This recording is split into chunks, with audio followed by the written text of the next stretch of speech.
Hey beauties, good evening to you. Beautiful people. So I saw the video of the civilian and a female civilian in full white, like a pants and top, white outfit, and a female police officer, in a physical altercation. I noticed the female police officer grabbed the woman's braided hair. That must have been so painful. That must have been so painful. And she grabbed the top of the female police officer that the button started to pull so you could see part of her bosom. Let's say it that way. All right, I'm going to try and see if I can split fairness with justice. So often you hear, comply then complain later. Complain later. So you comply, then complain later. I'm not sure how the story goes, and I'm somebody who don't like to just go by hearsay. But I can only go with the little information that I got. I'm not sure how accurate and truthful it is. It was said to me that the woman was minding her own business when the police officer came, and what people don't understand that assault is not only just a physical touch on the body, that is not acceptable to the victim.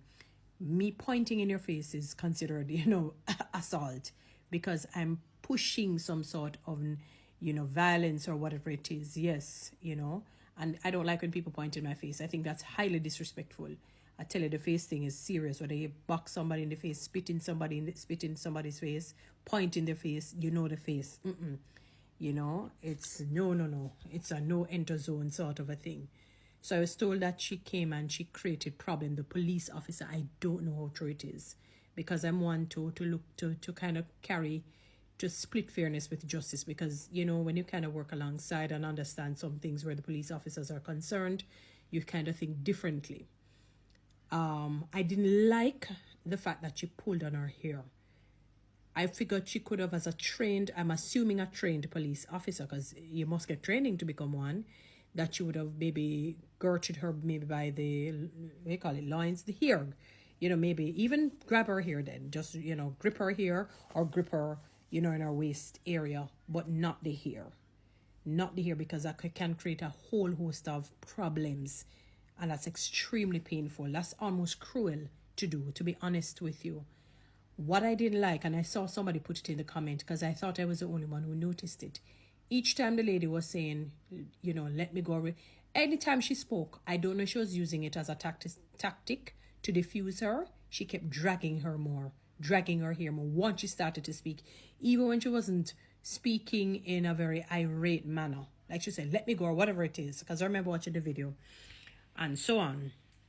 So I really didn't respect that from the police officer. That use of force was excessive in my estimation, because I was watching maybe it's about 2 minutes long or so, or less than 2 minutes. I can't recall. I would have to look back on the video, but I got a decent picture of it. Let's go on the side of the civilian. I don't know what transpired. I don't think I liked the fact that she girded the police officer. For the fact that the police officer is a woman in authority, I didn't like the draping up of her top, because even hair started to expose, so you could see here, and then the belly kind of come up. The belly, so it seemed as if she has on a crop top in a sense. So it really made her look unkempt as a police officer. It seemed it was not right, I understand emotions. Maybe the lady was frustrated. They know each other. Probably they don't know. We have a whole host of guess and spell, and maybe she was just frustrated, because sometimes people talk about police brutality.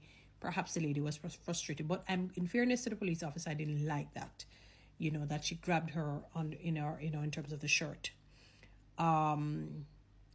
So what also bothered me with the video is that a male police officer was there. I guess he never wanted, because people started the video, he never wanted to intervene so much, but eventually he had to. So he went behind the lady and tried to push her, because she said, get into the vehicle. And he was trying to push her up, so that she could have gone into the vehicle, because the lady was grabbing, the female police officer was grabbing the woman by her hair, which for me, she should not have done. No, she should not have done that. It's two of them, and they could have been able to grip her and get her in the vehicle without grabbing her hair, and they know that. They're more. I'm sure you understand. They could have done that. Generally, I would say, comply first, then complain later. Meaning, if they say whatever it is, say they say wind down the window and speak, just wind down and speak with them, because sometimes you have to. I'm not saying that we must give up our rights. I'm not saying we must cower. Never. You fear no one but God. I don't care how anybody come in like a bullbuck and dopey conqueror. But the very same Bible says respect those in authority. In the book of Romans, it really was talking about those not Christian, not like we're not like pastors in particular.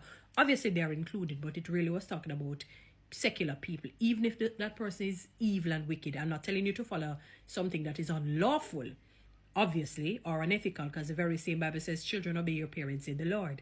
So we're not talking about something unethical or unlawful.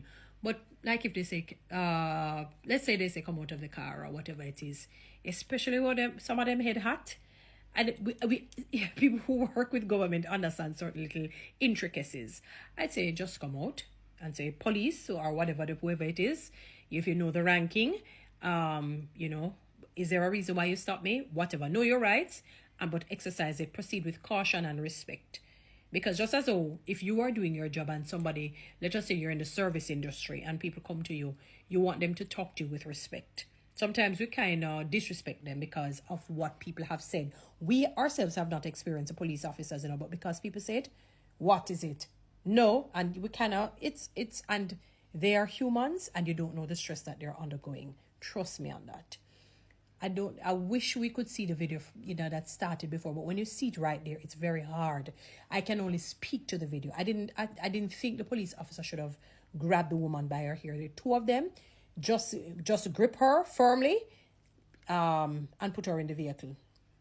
If she had committed something, if she had obstructed some sort of work or whatever it is, obstructed the police officer doing his or her job, whatever it is, if you felt that you're within your right as a police officer to do whatever, because this thing was going out of control, but not to grab her by the hair. I said similarly, she shouldn't grab your shirt, because I guess, the pain that she was in, and that's, how painful it is when somebody grabs you by the hair, officer, she probably felt pushed to. If you are the one who provoked her for no apparent reason, then you definitely know that you're in the wrong, police officer. You are way, way within the wrong, and you definitely abused your power. You abused the little authority that you're given. Please be mindful that you're here to carry out a law. You are not the law. No police officer is the law. You carry it out, because if you break the law, you too will be manhandled and they're going to throw you in a prison. So in other words, you're not above it. You only can carry it out to a certain point. The rest of it is the court deals with it. All right. It's an unfortunate situation. I'm not necessarily taking any sides. As I said, I don't know the entire story. I don't know the video. Whatever it is that the woman would have done, the police officer, it didn't warrant you grabbing her here. If you had to, let's just say, kind of shut her down and get her handcuffed or whatever it is, arrest her, do it in a different way. I thought that you were abusing your power. It was excessive use of force. See, on the news they came and they talk about the JCF human rights, use of force, talked about, you shouldn't really be pulling your gun, especially if somebody, for example, a person breaks the light and they do stop. You don't shoot at the person for that. It's not a heinous crime they committed. You find a way to get the license plate and maybe send that, and you get a ticket sent to their home or whatever it is. If they evade, then a warrant is sent out for their arrest until they come and make payment, as the case may be. But you don't shoot at a car because somebody break the traffic light. It's ridiculous. That's excessive use of force, and you're not within your right. You're not executing what the laws of the land has said. And I believe that people must respect you guys, show honor to you guys, especially if you're doing your job right and proper, ethically, lawfully. Please, some of you don't know your force orders. Go and know them. Know the laws of the land. Understand it fully. It's an unfortunate video. As I said, it's very, very unfortunate. I hope something like that does not happen again between both, in terms of, I don't mean specifically those two individuals. I'm talking about civilian and police officers. We should be bridging this gap. This is going on too long now. I hope it gets resolved, though, in the right way. Guys, follow me on TikTok. subscribe to my YouTube channel. Please share this message. Thanks.